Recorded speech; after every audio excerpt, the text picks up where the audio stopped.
Some weeks ago, there was a fuss about a new Vatican requirement concerning the sign of peace during the liturgy.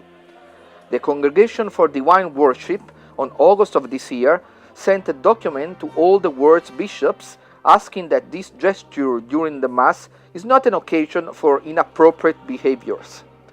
Living in Macau, I have to say that I quite appreciate the way the sign of peace is done here, in line with the Chinese discretion. People just bow to each other without shaking hands or more. As for me, I would extend this way to the Universal Church. I want to ask an opinion also to Father Matias Augé, a well-known liturgical scholar that can give us some good insight about this issue. La conversione del culto, io in particolare come consultore abbiamo affrontato il tema e dopo molti studi la maggior parte degli esperti credeva che il segno della pace deve rimanere dov'è, e questo dice il documento, però deve essere fatto non come un incontro festaiolo, ma semplicemente come espressione di comunione con cui hai accanto. Non è un momento di festa, ma è un momento che esprime la comunione tra di noi prima che tutti noi siamo in comunione insieme con Cristo. I mentioned before about the Chinese style. Why do I say that?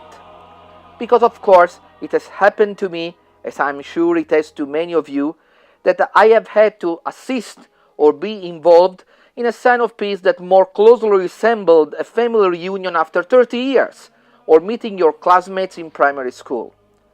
I don't know how you feel, but being hugged by unknown people on the basis they sit next to me is not really the best experience in the world.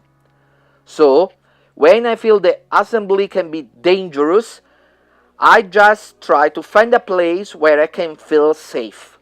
Yes, I know Jesus would maybe appreciate this. Indeed, he has said that we should not pray like the hypocrites that like to be seen so that others will think them good people. So, if I can find a safe place in the church, it is not just to follow the command of Jesus, but also for personal safety. You may say that in our culture there is not this kind of effusion during the sign of peace. I agree with that. The physical approach is more in touch with Americans maybe than others. Chinese are reserved, we may say not very emotional, as typical of this culture. When Italians shake hands, it seems as if you can read on their minds, why do I have to do this? Italians also cultivate a sane skepticism that has probably let them survive in the many turmoils of history. I guess that rethinking the sign of peace is not a bad idea.